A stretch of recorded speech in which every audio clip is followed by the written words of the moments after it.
Hello everyone, good morning students. In the last video we had discussed about chapter number 3 part 1 in which we have discussed about path length, distance and displacement. We have discussed about speed. तो ये वाली slide हम कर चुके थे बेटा. आज हम इससे आगे बढ़ते हैं यूनिफॉर्म स्पीड पे. तो यूनिफॉर्म स्पीड हमारी बेटा क्या होती है जब any particle is traversing equal distance in equal interval of time, then that particle is said to be in uniform speed. Look at this example. This car is moving on a track with the same speed. It means it is showing the it is traveling the equal distance in equal interval of time. Next point is variable speed. Variable speed क्या होती है बेटा? Our time interval is always equal because time is going on a same rate. But if a particle is traversing unequal distances in equal interval of time, then that particle is said to have variable speed. You can say for this example, initially जो ये car है ये आपकी थोड़ा speedly जाएगी कि ये same interval में ज़्यादा डिस्टेंस ट्रेवल करेगी. After that, at the end, it will decrease its speed and finally it will stop. Look at this car. You can see it. So this is having a variable speed. Next बेटा आपका आता है average speed. तो average speed क्या होता है बेटा? Total distance upon total time is basically known as average speed. यहाँ पर एवरेज स्पीड को हमने वी एवरेज से डिनोट किया है, टोटल डिस्टेंस को हमने एस टोटल से डिनोट किया है, टोटल टाइम को हमने टी टोटल से. Distance, time and speed all are scalar quantities, so we have not taken any vector or you can say any arrow on these quantity. We are simply writing it as V average is equal to S total upon T total. Next term, अगर हमारे पास ऐसा case दिया हुआ है बेटा कि कोई particle है जिसने इनिशियली किसी एक पॉइंट से चलना स्टार्ट किया है और फाइनली वो दूसरे पॉइंट के ऊपर पहुंचता है, तो अगर वो पार्टिकल अपने पाथ की जो टोटल डिस्टेंस है, अगर वो पार्टिकल उसके टोटल डिस्टेंस की हाफ डिस्टेंस को कवर करता है with speed A and the remaining half is covered with speed B, then V average can be given as 2AB upon A plus B. This is for the half distance. Now, if we will take an example of, let us suppose a particle is traversing its total distance with in 3 intervals and the speed in all the 3 intervals are different. Let us suppose first 1/3 distance is traveled with the speed A, second 1/3 is traveled by speed B and the last is speed C.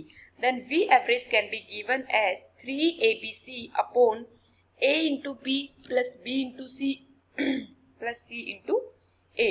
तो I hope आपके दोनों point clear हुए. अगली बात हमारी आती है बेटा इंस्टेंटेनियस स्पीड की. तो कोई भी बॉडी हमारी इंस्टेंटेनियस स्पीड की बात कब करते हैं हम?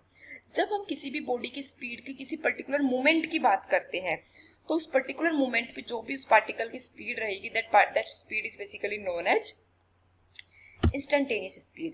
अब इससे आगे बेटा हम बात करते हैं पोजीशन टाइम ग्राफ की. पोजीशन टाइम ग्राफ वैसे तो आप अपने 9th क्लास में भी पढ़ चुके हैं. तो यहाँ पर हम तीनों चीज़ों की बात करते हैं. हमने जो एक्स एक्सिस है हमने यहाँ पर लिया हुआ है टाइम एक्सिस, वाई एक्सिस पे हमने पोजीशन लिया हुआ है. ब्रैकेट में इनके यूनिट लिखी है. Time is measured in second, position is measured in meter. So first curve is basically showing that position at all the time is same because this x curve is basically parallel to the time axis. It means position is same. It means time is moving forward but the particle is not moving forward. In that case you can say that particle is a stationary object. Now the next term, position is moving further. In the same way, time is also increasing. So you can say equal distance in equal interval of time. So this is the case of uniform motion. The last case you can see on this curve that this is there is not a case in which the equal distance is traveling in equal time. Here the curve is non-linear. So you can say unequal distances are traversing in equal interval of time. So this curve is basically showing the non-uniform motion. ये तो हमारी curve के basis पे बात करी बेटा. एक और मेथड होता है जिसके बेसिस पे हम बता सकते हैं, हम किसी भी कर्व का स्लोप बताते हैं. स्लोप बेसिकली क्या होता है? लेट अस सपोज हम इस वाले में बात करते हैं, तो जो भी हमारा लीनियर कर्व है वो जितना भी एंगल हमारा एक्स एक्सिस के साथ बना रहा है, तो उस एक्सिस का, उस एंगल का tan थीटा जो होता है basically that is showing us the slope of that curve. तो फर्स्ट कर्व में देखो एक्स एक्सिस के साथ में कितना एंगल बना रहा है, this the curve is basically parallel to time axis that is X axis, so this is basically forming an angle 0. So tan 0 is equal to 0. You can say in this part that slope of this first curve is basically equal to 0. While in the second part, slope tan theta is equal to 45. Theta is equal to 45. You can say tan 45 is equal to 1. That means slope of the second curve is basically equal to 1. While in the third case, this curve is not linear. In this case, you can say that at different points of the curve, there are different tangents, or you can say there are different lines which are making an angle with the time axis. So the slope is not constant. In this case, you can say that this curve is basically showing the non-uniform motion. तो I hope आपको position time graph clear हुए। अब हम बढ़ते हैं बेटा इससे आगे। नेक्स्ट हमारा आता है वेलोसिटी। हमें पता है 9th क्लास में भी हम इस चीज के बारे में देख चुके हैं कि वेलोसिटी और स्पीड में हमारा बेसिक डिफरेंस किस चीज का होता है बेटा। वेलोसिटी वेक्टर क्वांटिटी होती है और स्पीड जो होती है that is are scalar quantity. तो वेलोसिटी में हमारा डिस्प्लेसमेंट अपॉन टाइम होता है, स्पीड में हमारा डिस्टेंस अपॉन टाइम होता था। तो वेलोसिटी में हमने देखो वेक्टर लगा दिया है, टाइम हमारा स्केलर क्वांटिटी है, डिस्प्लेसमेंट के ऊपर भी हमने वेक्टर एस के ऊपर वेक्टर डिनोट कर दिया है। अब हम आगे बात करते हैं कि वेलोसिटी की कैरेक्टरिस्टिक्स क्या क्या होते हैं। वेलोसिटी वेक्टर क्वांटिटी है, वेलोसिटी की जो डायरेक्शन है वो हमारे डिस्प्लेसमेंट की डायरेक्शन में होगी, क्योंकि टाइम तो हमारा स्केलर क्वांटिटी तो उसकी कोई डायरेक्शन नहीं होती है। नेक्स्ट फैक्टर इज, जैसा हमें पता है कि डिस्प्लेसमेंट हमारा पॉजिटिव, नेगेटिव और जीरो कुछ भी हो सकता है, so in the same way velocity can be anything, positive, negative और जीरो। वेलोसिटी दो टाइप से चेंज हो सकती है, आइदर उसका मैग्नीट्यूड चेंज हो या फिर उसकी डायरेक्शन चेंज हो। अगर वेलोसिटी का मैग्नीट्यूड चेंज हो रहा है तो हम उस केस में क्या बोल सकते हैं कि वेलोसिटी में बेसिकली स्पीड चेंज हो रही है। अगर वेलोसिटी में केवल मैग्नीट्यूड की बात करते हैं बेटा तो उस टर्म को हम किससे रिप्रेजेंट करते हैं, स्पीड से रिप्रेजेंट करते हैं। तो हम बोल सकते हैं या तो वेलोसिटी में स्पीड चेंज हो रही हो तब चेंज होता है, while the second case is अगर स्पीड कांस्टेंट है but the direction is changing, in that case velocity can also be changed. The next part is velocity can be measured in different system. We are taking CGS SI system. CGS में वही centimetre पर second, SI में metre per second और practical life के लिए हम kilometre per our में इसको रिप्रेजेंट करते हैं। और किलोमीटर पर आवर को मीटर पर सेकेंड में रिलेट करने के लिए हमारा जो रिलेशन है बेटा वो कैसे होता है, 1 metre per second is equal to 18/5 kilometre per hour, या फिर इसको जब इन्वर्स करोगे तो 1 kilometre per hour will be equal to 5/18 metre per second. Next हमारी टर्म आती है यूनिफॉर्म वेलोसिटी। जब equal interval of displacement in equal interval of time then uniform velocity होता है। वेरिएबल वेलोसिटी जब अनइक्वल डिस्प्लेसमेंट ट्रेवल होते हैं equal interval of time में, उस केस में हमारी वेलोसिटी एवरेज वेरिएबल वेलोसिटी आती है। नेक्स्ट हमारा आता है एवरेज वेलोसिटी। तो वही चीज आती है बेटा total displacement upon total time. So V average will be equal to S total upon T total। अगर कोई बॉडी यूनिफॉर्म एक्सेलरेशन के साथ मूव कर रही है तो उस बॉडी की जो एवरेज वेलोसिटी होगी that can be given as u plus v upon 2। u is the initial velocity, v is the final velocity। Let us suppose a particle is average velocity is defined as change in position, or you can say displacement with respect to time। So you can say average velocity is equal to change in displacement means final displacement minus initial displacement. It means x2 minus x1 upon t2 minus t1, that is delta x upon delta t। So v average can be calculated as delta x upon delta t।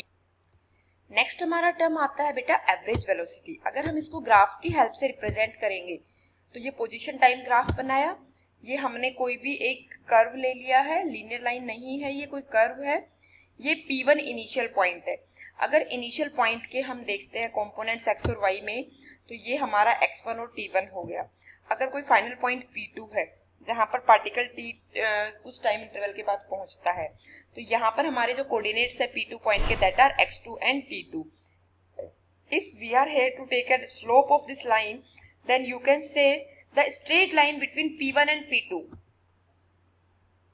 Slope of P1 और P2, जो भी ये हमारा straight line है P1 और P2 के बीच में, इस लाइन का जो स्लोप होगा that will give you the average velocity. और स्लोप मैंने आपको बताया था बेटा, अभी क्या बताया था कि ओरिजेंटल के साथ में जितना एंगल बनाता है दैट इज बेसिकली स्लोप।